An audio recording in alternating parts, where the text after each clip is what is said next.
Pemirsa, banjir yang melanda 16 kecamatan di Kabupaten Mandailing, Natal, Sumatera Utara kini sudah mulai surut. Warga yang mengungsi di posko pengungsian pun sudah kembali ke rumah masing-masing.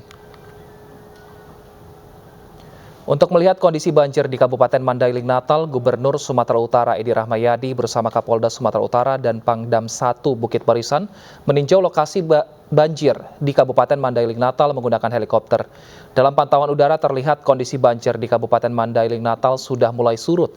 Hanya terlihat genangan air di tempat tertentu saja. Tercatat kini hanya tinggal satu kecamatan yakni Muara Batang Gadis yang masih terendam banjir. Warga yang sebelumnya mengungsi di posko pengungsian juga sudah kembali ke rumah masing-masing dan sudah mulai membersihkan rumah.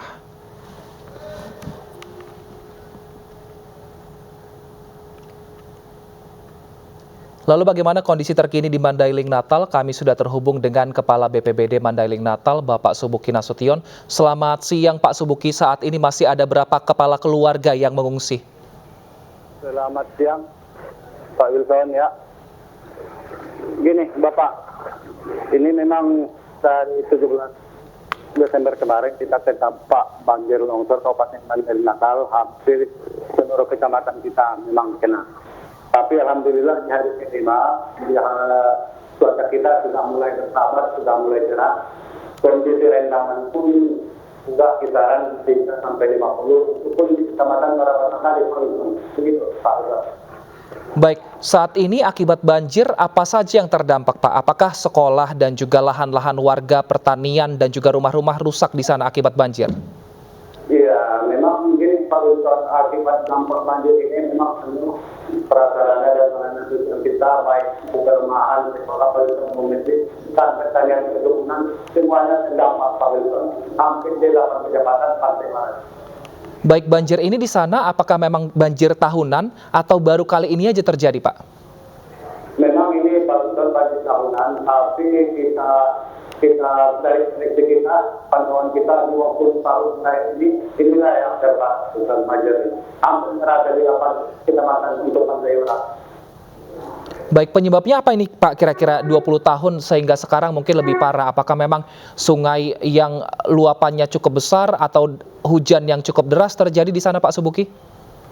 Kalau prediksi kita, Pak, memang ini hujan intensitas tinggi Pak. Ini yang kita rasakan beberapa bulan akhir ini memang hujan kita posisinya sedang dan lebat. Kayaknya dengan perubahan cuaca ekstrim Pak Wilson.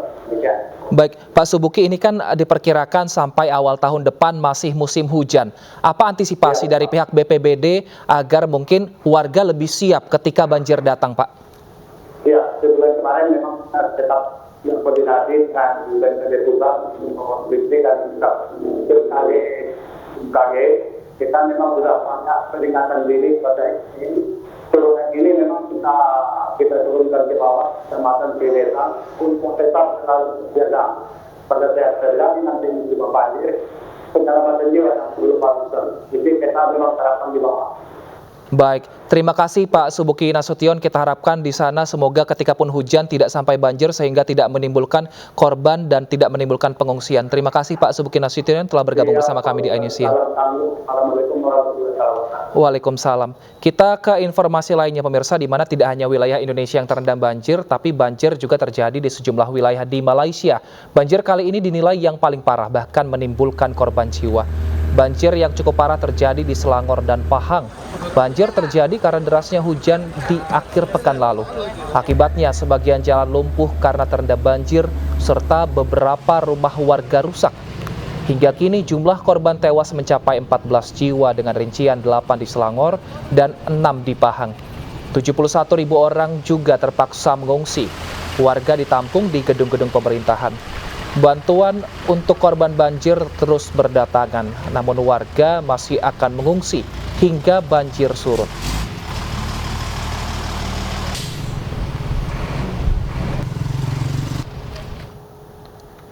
Untuk mengetahui kondisi terkini terkait banjir yang menerjang Malaysia, sudah terhubung bersama kami Puspa Fati Ramalo, warga negara Malaysia di Selangor. Selamat siang Puspa, bagaimana kondisi banjir di sana saat ini? Ya, selamat siang Wilson. Jadi keadaannya kalau dibandingkan sejak 3 hari lalu keadaannya lebih stabil pada hari ini, di mana selama 3 hari berturut-turut bermula 17 hingga 19 Disember lalu kami telah berdepan dengan hujan lebat yang luar biasa jumlahnya yang telah menyebabkan air sungai naik secara mendadak dan telah menyebabkan banjir, kilat dan juga tanah runtuh di beberapa kawasan, terutamanya membabitkan Selangor dan juga negeri Pahang. Dan kalau nak dibandingkan betapa seriusnya taburan hujan yang kami terima, mengikut rekod hujan yang kami terima selama 24 jam, itu direkodkan menyamai jumlah purata hujan untuk 1 bulan. Yang dikatakan berpunca daripada fenomena setiap 100 tahun ya sekali yang kita akan alami ini akibat susulan luruan monsun dan sistem cuaca tekanan rendah. Itu puncanya, dan semalam sebenarnya kami menarik nafas lega apabila mendapat satu kenyataan daripada Jabatan Meteorologi Malaysia mengatakan situasi angin kencang dan juga hujan berterusan yang diramalkan telah ditamatkan untuk beberapa negeri, tetapi tidak menyebut negeri Selangor. Dan pada hari ini kami terus gelisah semula apabila mendapat satu lagi statement daripada Jabatan Meteorologi yang mengatakan bahawa penduduk di Selangor dan Johor perlu berada dalam bersiap sedia untuk menghadapi sebarang kemungkinan berikutan ribut petir, hujan lebat, angin kencang yang dikatakan akan melanda kami. Baik, Puspa, kenapa Malaysia bisa banjir bahkan hingga ada korban jiwa?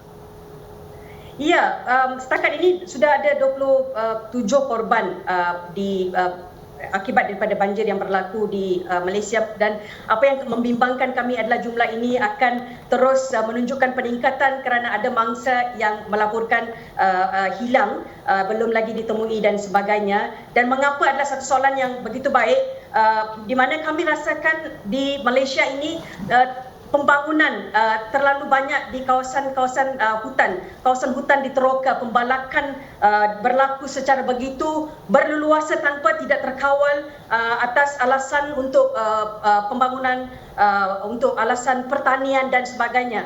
Saya rasa ia bukan saja pandangan saya, ini adalah pandangan majoriti rakyat Malaysia yang memang agak marah, memang berasa kecewa dengan apa yang berlaku melihat hutan diteroka sewenang-wenangnya untuk pelbagai tujuan ini. Dan ini adalah impaknya yang kita lihat.